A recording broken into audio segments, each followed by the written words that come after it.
चलिए जी, तो हमने देखा कि क्या है ट्रेड डिस्काउंट, क्या है कैश डिस्काउंट, और उसके बाद हमने देखा कि किस तरीके से इसकी हम जनरल एंट्री पास करते हैं। अब थोड़ा सा अगर इसके अंदर और बात करें थ्योरेटिकल सेगमेंट के अंदर, तो क्या फायदे होते हैं ट्रेड डिस्काउंट के, ये आपको पता होना चाहिए आपके एग्जाम पॉइंट ऑफ व्यू के लिए बेसिकली, कि जब ट्रेड डिस्काउंट को थ्योरी के क्वेश्चन से कनेक्ट किया जाएगा तो इस टाइप के सवाल आपसे पूछे जाते हैं कि क्या डिस्काउंट के फायदे हैं, क्या ट्रेड डिस्काउंट के फायदे हैं, और क्या फायदा मिलता है रिटेलर को या क्या फायदा मिलता है होलसेलर या मैन्युफैक्चरर को। ऐसी कैश डिस्काउंट में देखोगे तो उनके जो रेलेवेंट पार्टीज है उनको उसका क्या फायदा पहुंचता है। तो इस एंगल से अपने को इसके बारे में थोड़ी सी थ्योरी की नॉलेज होनी चाहिए, ताकि एग्जाम में जब इसके ऊपर कोई क्वेश्चन आए बनके तो हम उसका आंसर देने योग्य रहें। ठीक है, तो बहुत ही सिंपल है, कुछ भी कॉम्प्लेक्स नहीं है, और एट लास्ट हम इसके डिफरेंशिएशन को भी देख लेंगे फटाफट से। तो क्या फायदा है रिटेलर्स के लिए, तो सबसे पहली बात तो भैया रिटेलर्स कौन है एक बार इसको समझ लेते हैं। तो अगर जो हमारा सिनेरियो है, तो सिनेरियो में एक व्यक्ति जो है वो सेलर है, सेलर है बेसिकली कौन, जो होलसेलर है। ठीक है, या आप कह सकते हो ये कौन है, मैन्युफैक्चरर है, और जो दूसरा व्यक्ति है वो कौन है, ये है रिटेलर। तो हम किसकी बात कर रहे हैं यहाँ पे, जो परचेज कर रहा है। यहाँ रिटेलर लिखा है, इसका मतलब क्या है कि हम किसकी बात कर रहे हैं, जो कि परचेज कर रहा है, जो परचेजर है, जो कि बायर है, वही रिटेलर है। तो परचेज करने वाले को क्या फायदे मिलते हैं ट्रेड डिस्काउंट से।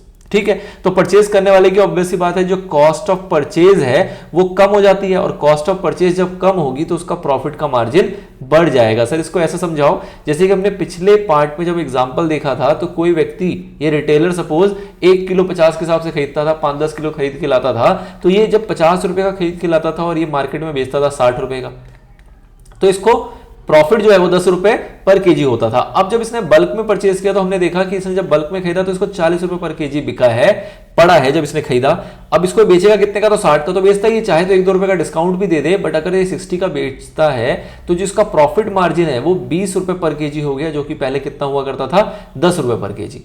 अल्टीमेटली मतलब क्या है इसका, कि इसका कॉस्ट ऑफ परचेज कम हो गया, सेल का प्राइस तो सेम ही रहेगा, क्योंकि ये रिटेलर है, रिटेल में सेल करेगा, और रिटेल में जब सेल करेगा तो ऑब्वियसली कोई खास डिस्काउंट तो ये देगा नहीं। 1-2 रुपए का अगर डिस्काउंट दे भी देगा तो भी आप देखेंगे कि इसका जो मार्जिन ऑफ प्रॉफिट है वो काफी बढ़ गया as compare to previous scenario. तो ये पहला फायदा है इसका, कि जब ये बल्क में खरीदेगा तो ऑब्वियस सी बात है इसको डिस्काउंट मिलेगा, डिस्काउंट मिलेगा, कॉस्ट ऑफ परचेज कम हो जाएगी, सेल की कीमतें वही रहेंगी, तो मार्जिन इसका प्रॉफिट का यहां पे इंक्रीज हो जाता है। और दूसरा क्या, कि रिटेलर जो है यहां पे वो अगर कैटलॉग प्राइस पे सेल करे तो उस केस में उसको जो प्रॉफिट है वो और ज्यादा मिलेगा। प्रॉफिट और ज्यादा का मतलब क्या हुआ, कि सपोज करो ये जो गुड्स है जिसको ये 60 रुपए का बेचा करता था, और इसकी जो कैटलॉग प्राइस है या फिर कह लो लिस्ट प्राइस है वो थी 80 रुपए की, और ये अगर मार्केट में चाहे तो इसके पास ये 60 का बेचता था, बट मार्जिन कितने का है कि भैया ये इसको 80 तक बेच सकता है। क्यों, क्योंकि इसकी एमआरपी कितनी है, 80 रुपीज। तो अगर वो एमआरपी बेचेगा तो उस केस में भी उसका प्रॉफिट जो है वो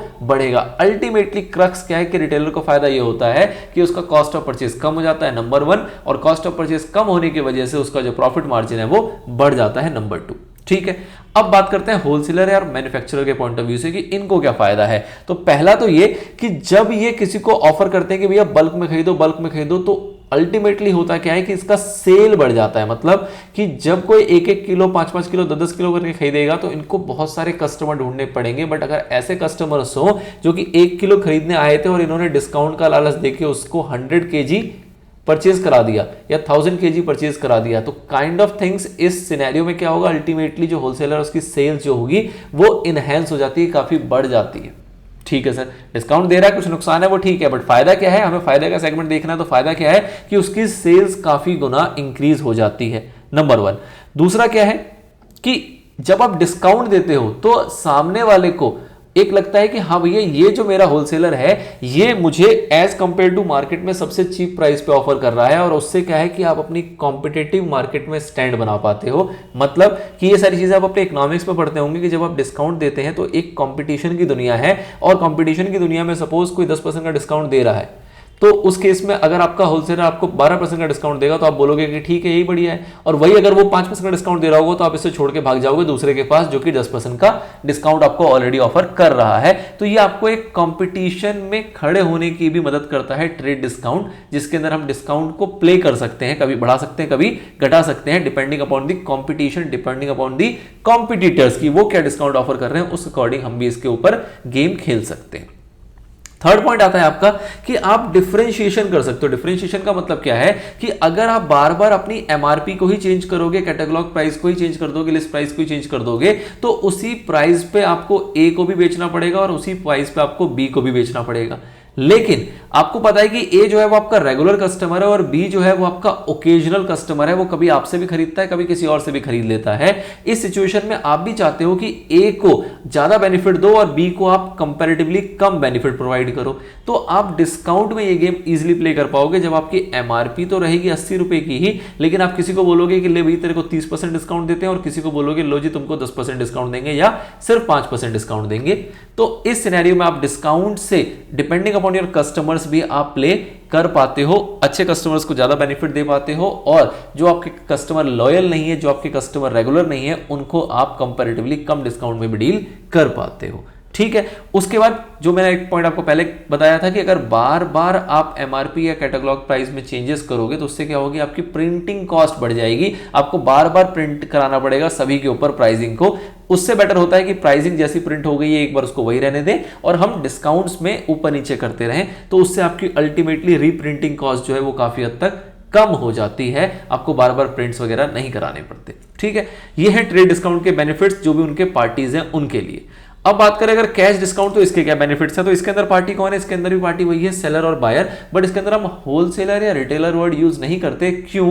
क्योंकि इसका सेलर जरूरी नहीं है कि होलसेलर ही हो और इसका बायर जरूरी नहीं है कि वो हमारा रिटेलर ही हो। यहां पे कोई इंडिविजुअल बायर भी हो सकता है, कोई कंज्यूमर जो है वो भी बायर हो सकता है जो कि प्रोडक्ट खरीदेगा, उसको आगे बेचेगा नहीं, वो खुद ही कंज्यूम करना चाह रहा हो, वो भी यहां पे बायर हो सकता है। ठीक है, तो कैश डिस्काउंट में इसलिए हम टर्मिनोलॉजी जो पार्टीज का यूज करते हैं वो सेलर और बायर के रूप में यूज करते हैं। अब सेलर को क्या फायदा है कैश डिस्काउंट से, तो सबसे पहला फायदा क्या है कि भैया जो इसको पैसा है वो जो भी टाइम डिसाइडेड था उससे पहले या फिर जो टाइम डिसाइड किया उसने डिस्काउंट के अकॉर्डिंग उस टाइम के अंदर मिल जाएगा। जैसे कि एग्जांपल हमने देखा था कि 2 मंथ का टाइम डिसाइड है, इसने कहा कि 1 मंथ के अंदर पे करोगे तो 10% का डिस्काउंट देंगे, तो आपको ये पता लग गया 10% का डिस्काउंट जिसको लेना है वो 1 महीने के अंदर पैसा दे ही देगा और आपने कहा अगर आज के आज पैसे दे दोगे तो 20% का डिस्काउंट देंगे, तो कंपैरेटिवली जो आपका पैसा मिलना था वो आपको पता लग गया कि डिजायर्ड टाइम के अंदर स्पेसिफाइड पीरियड के अंदर आपको वो पैसा रिसीव हो जाएगा। ठीक है, तो आपकी पेमेंट की जो पीरियड है, पीरियोडिसिटी है, वो आपने कहीं ना कहीं डिसाइड कर ली at the initial time of transaction कि आपको पैसा तुरंत मिलना है या फिर भविष्य में किस स्पेसिफाइड टाइम के अंदर वो मिल जाना है, पहला फायदा। दूसरा कि नो डाउट आपको पैसा जितनी जल्दी मिलेगा आपके बिजनेस का कैश फ्लो उतनी जल्दी इंक्रीज होगा और जैसे ही बिजनेस में पैसा आएगा आप फर्दर बिजनेस कर पाओगे, क्योंकि बिजनेस चलता ही किससे है, पैसों से। तो आप जब सेल करोगे और वो आपका जो बायर है वो पैसे लेके बैठा रहेगा तो ऑब्वियस सी बात है आप फर्दर सेल करने योग्य नहीं रहोगे, आप स्टॉकिस्ट नहीं बन पाओगे, स्टॉक परचेज नहीं कर पाओगे जब तक कैश का रोटेशन प्रॉपर नहीं होगा। जितनी जल्दी आप सेल करोगे और कैश घूम के आपके पास आएगा उतना आप ज्यादा और परचेज कर पाओगे और फर्दर आगे सेल कर पाओगे। कहने का मतलब क्या है कि बिजनेस का जो कैश फ्लो है वो आपका ब्लॉक नहीं होता है कैश डिस्काउंट से, वो काफी इंप्रूव हो जाता है।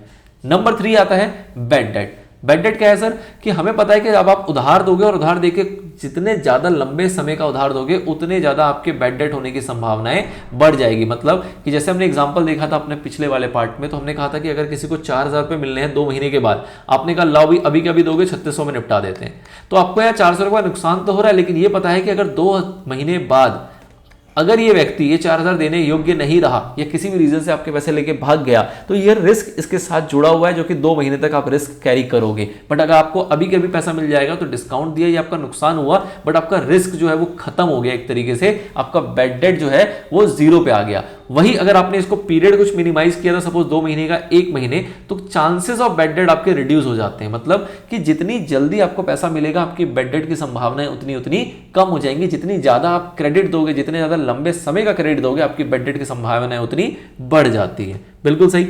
एंड नेक्स्ट आता है क्या, कि जितने आपके उधार वाले लोग होंगे उतना आपको इन्वॉल्व रहना पड़ेगा, उनके पीछे पड़ना पड़ेगा, उनसे कलेक्शन करना पड़ेगा, लोगों को भेजना पड़ेगा पैसे मंगवाने के लिए, उसको रिमाइंड कराना पड़ेगा। आपकी सर का एक सिरदर्द बना रहता है जब तक आपका डेटर स्टैंडिंग है। बट अगर आपने डिस्काउंट देके, कैश डिस्काउंट देके उसको निपटा लिया या फिर डिस्काउंट का लालच उसको देके आप देने वाले को, पैसे देने वाले को जल्दी पड़ी है कि जितनी जल्दी जैसा पैसा दूंगा उतना ज्यादा मेरे को डिस्काउंट मिलेगा, तो उस केस में आपने अपना जो टेंशन था, जो बर्डन था, वो आपने शिफ्ट कर दिया किसके ऊपर, बायर के ऊपर। तो ये भी एक नेक्स्ट बेनिफिट है जो आपको मिलता है कि भैया एक तो जल्दी पैसे मिल जाएंगे, और जल्दी पैसे भी नहीं, अगर स्टिपुलेटेड टाइम पीरियड के अंदर पैसे मिलने की आपने संभावनाएं डाल दी है, तो जो आपका बायर है वो खुद चिंतित है कि हाँ भैया मुझे इस टाइम डिसाइडेड के अंदर पेमेंट देनी है। क्यों?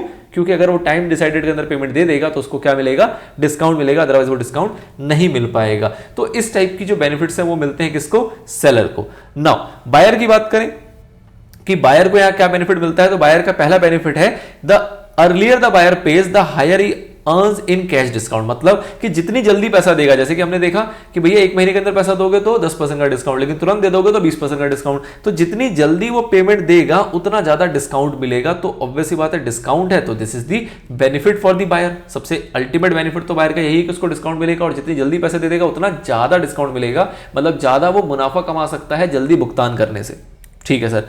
दूसरा, A buyer who earns higher cash discount can sell the goods to his customer at lower rates। मतलब कि अगर ये बायर ऐसा है जिसको आगे सेल करना है, जैसे कि रिटेलर का एग्जांपल था, तो अगर उसने 50 का आइटम जो है वो 40 में खरीदा है, तो जब वो मार्केट में 60 का बेचा करता था तो उस रिटेलर के लिए भी तो मार्केट में कंपटीशन है। अब जब वो 40 का खरीद के लाएगा तो वो इसको कितने का बेच सकता है? सपोज वो 48 का भी बेच सकता है। अब मान लो इसी के कंपटीशन में कुछ ऐसे बायर हैं जो कि 50 का तो खरीद के लाते हैं, तो वो 48 में बेचने का तो सपना भी नहीं देख सकते। तो उस टाइप की कंपटीशन में आप एक विनर बन के निकलते हो। रीजन बीइंग क्योंकि आपने बल्क में खरीदा। जनरली आप देखते होंगे जब भी आपके एरिया में भी एक दो छोटी छोटी दुकानें होती हैं और थोड़े कुछ आगे बढ़ जाओ तो आपको दिखती है कोई बड़ा होलसेलर होता है। होलसेलर जनरली वो आइटम जो है उन रिटेलर के मुकाबले काफी सस्ता बेच पाता है। क्यों बेच पाता है? क्योंकि उसने खरीदा बल्क में है। अब जब बल्क में खरीदा है तो उसको सस्ता पड़ा है, तो इसलिए वो सस्ता बेचने योग्य है। बट रिटेलर ने कम क्वांटिटी खरीदी है, रिटेलर ने कम क्वांटिटी अगर खरीदी होगी तो उस केस में ऑब्वियस सी बात है वो उतना सस्ता नहीं बेच पाएगा एज कंपेयर टू होलसेलर। तो इसलिए जो स्टॉकिस्ट होते हैं, ज्यादा स्टॉक मेंटेन करते हैं, वो कंपैरेटिवली ज्यादा कस्टमर को अट्रैक्ट कर पाते हैं। रीजन बीइंग क्योंकि वो कंपैरेटिवली डिस्काउंटेड प्राइस ऑफर कर पाते हैं किसको? अपने बायर्स को। ठीक है। और उसके बाद क्या है कि भैया जितनी जल्दी आप पेमेंट करते हो या फिर टाइमली पेमेंट करते हो तो कहीं ना कहीं आपका जो गुडविल है, जो आपकी रेपुटेशन है, वो मार्केट में इनहेंस होती है। जो आपको डिस्काउंट देता है वो भी आपको और डिस्काउंट देने की कोशिश करता है। रीजन भी क्योंकि उसको पता है कि ये कस्टमर का जो रिकॉर्ड है, जो पास्ट रिकॉर्ड है बायर का, वो काफी अच्छा है, इसका कभी बैड डेट नहीं हुआ, ये टाइमली पैसे दे देता है, या फिर जो भी हम डिस्काउंट इसको ऑफर करते हैं उस अकॉर्डिंग इसकी पेमेंट आ जाती है उस स्टिपुलेटेड टाइम पीरियड के अंदर अंदर। तो ओवरऑल कैश डिस्काउंट जो बायर की गुडविल या फिर रेपुटेशन या इमेज को एनहांस करता है, कहां पे? मार्केट के अंदर। ठीक है। तो ये कुछ बेनिफिट्स हैं जो कि हमें देखने को मिलते हैं कैश डिस्काउंट और ट्रेड डिस्काउंट के संदर्भ में, जो भी उसके रिलेटेड पार्टीज हैं उनका। अब अगर मोटे तौर पे बात करें कि इन दोनों के अंदर से डिफरेंस क्या है, क्या डिफरेंस है कैश डिस्काउंट में और क्या डिफरेंस है ट्रेड डिस्काउंट के अंदर। ठीक है। तो भैया कैश डिस्काउंट और ट्रेड डिस्काउंट में सबसे पहला डिफरेंस तो आपका आ जाएगा मीनिंग का। जब आपको डिफरेंशिएट करने के लिए अगर कहा जाए तो आप सबसे पहले तौर पे क्या कहोगे? इसकी मीनिंग को बताओगे कि भैया ये जो डिस्काउंट है ये अलाउ कौन करता है? आपका होलसेलर या फिर मैन्युफैक्चरर। किसको अलाउ किया जाता है? रिटेलर को। और कितना? एक फिक्स परसेंटेज पे, जो कि किसके ऊपर अप्लाई होता है? लिस्ट प्राइस या फिर कैटलॉग प्राइस के ऊपर। तो ये मोटी मोटी मीनिंग है ट्रेड डिस्काउंट की। कैश डिस्काउंट की क्या मीनिंग है कि ये डिस्काउंट जो है वो अलाउ किया जाता है कस्टमर को। क्यों? ताकि वो जल्दी पेमेंट कर सके, तुरंत पेमेंट कर सके। तो उस टाइप के डिस्काउंट को हम कैश डिस्काउंट बोलते हैं। ये तो हो गई इसकी डी मीनिंग, ये तो हमने इसको डिफाइन कर दिया। अब ये कब अलाउ किया जाता है? ट्रेड डिस्काउंट जो है वो कब अलाउ किया जाता है, या फिर कैश डिस्काउंट जो है वो कब अलाउ किया जाता है? तो ये कब अलाउ किया जाता है? जब आप कोई कस्टमर बल्क में परचेज करता है, मतलब जो भी आपकी डिसाइडेड क्वांटिटी है, सर्टेन क्वांटिटी को अगर कोई परचेज कर ले तो हम कहते हैं तुमको डिस्काउंट देंगे। मतलब कोई 1 किलो 2 किलो 5 किलो 10 किलो खरीदेगा कोई डिस्काउंट नहीं है, बट कोई 100 किलो खरीदेगा तो हम कहते हैं भैया तुमको 10% का ट्रेड डिस्काउंट देंगे। कोई बोलता है साहब अगर 1000 किलो खरीदेंगे तो क्या? तो कहते हैं हम 20% का ट्रेड डिस्काउंट देंगे। तो कहने का मतलब क्या है कि क्वांटिटी के अकॉर्डिंग उनके डिसाइडेड जो स्लैब रेट्स हैं डिस्काउंट के वो फिक्स किए जाते हैं, और उन क्वांटिटीज को जो मेट करेगा उसको डिस्काउंट मिलता रहेगा। और कैश डिस्काउंट की बात करें तो वो कब मिलता है? जब आप सर्टेन पीरियड, यहां पे क्या है? सर्टेन क्वांटिटी, यहां पे क्या है? सर्टेन पीरियड, जो भी डिसाइडेड पीरियड है, 1 महीने के अंदर दोगे इतना डिस्काउंट मिलेगा, 15 दिन के अंदर दोगे इतना डिस्काउंट मिलेगा, अगले दिन दे दोगे तो इतना डिस्काउंट मिलेगा। मतलब पीरियोडिकली हम डिस्काउंट को ऑफर करते हैं स्लैब वाइज, और जो जिसको मीट करता जाएगा उतना उतना डिस्काउंट वो अवेल करता हुआ जाएगा। पर्पस क्या है सर इसका? तो ट्रेड डिस्काउंट का पर्पस होता है कि हम सेल ज्यादा से ज्यादा बढ़ा सके, और कैश डिस्काउंट का पर्पस क्या होता है कि हम प्रॉम्प्ट पेमेंट पा सके, अर्ली पेमेंट पा सके, हम अपना पेमेंट डिसाइड कर पाए और अपने बैड डेट को अवॉइड कर पाए। हमारा बैड डेट जितने ज्यादा अवॉइड हो जाएगा उतना हमारे लिए अच्छा रहेगा। डिडक्शन की बात करें तो ये जो है हमारा ये इनवॉइस से डिडक्ट किया जाता है, और ये जो है वो इनवॉइस से डिडक्ट नहीं किया जाता, ये इनवॉइस से डिडक्ट नहीं किया जाता, ये हम कहां से डिडक्ट करते हैं, जो हमारा फाइनल प्राइस होता है, जो डिस्काउंट के बाद जो प्राइस आता है, ट्रेड डिस्काउंट के बाद जो प्राइस आता है। मतलब क्या हुआ कि जैसे हमने एग्जांपल देखा था कि 1000 का कोई आइटम है, इस पे पहले 10% का डिस्काउंट मिला तो वो कितना आया, 100 रुपए, आपका अमाउंट कितना हो गया, 900 रुपए। अब जो है ये इनवॉइस प्राइस था, इनवॉइस प्राइस से क्या माइनस किया गया, ट्रेड डिस्काउंट। लेकिन जो कैश डिस्काउंट है वो किसके ऊपर अप्लाई किया जाएगा, इनवॉइस प्राइस पे अप्लाई नहीं किया जाएगा, इस अमाउंट पे अप्लाई किया जाएगा जो आफ्टर ट्रेड डिस्काउंट फिगर आई है, जो कैलकुलेटेड फिगर है। इसके ऊपर 10% अगर मान लेते हैं कैश डिस्काउंट भी है तो इस 900 का हम 10% निकालेंगे, ना कि 1000 रुपए का, और कहेंगे 810 रुपए हमें रिसीव करना है सामने वाली पार्टी से। तो इसलिए कहा जाता है कि डिडक्शन जो है इसका इनवॉइस प्राइस पे होता है, बट इसका इनवॉइस के ऊपर नहीं होता। बुक्स में रिकॉर्ड करने की बात करें तो जो ट्रेड डिस्काउंट है उसको बुक्स ऑफ अकाउंट्स में रिकॉर्ड नहीं किया जाता, और कैश डिस्काउंट जो है उसको हम बुक्स ऑफ अकाउंट्स में रिकॉर्ड करके चलते हैं। कौन कौन रिकॉर्ड करेंगे, जिसने अलाउ किया है वो भी रिकॉर्ड करेगा, और जिसको ये डिस्काउंट रिसीव हुआ है वो भी रिकॉर्ड करेगा, मतलब सेलर भी रिकॉर्ड करेगा और बायर भी रिकॉर्ड करता है। ये हमने प्रैक्टिकली पीछे सीख लिया था। ठीक है, तो this is the all remaining theoretical segment of the discount portion, जिसमें हमने ट्रेड डिस्काउंट और कैश डिस्काउंट के फायदे के ऊपर चर्चा कर ली with respect to the relevant parties, और इसके डिफरेंशिएट को भी हमने यहां पे कवर कर लिया।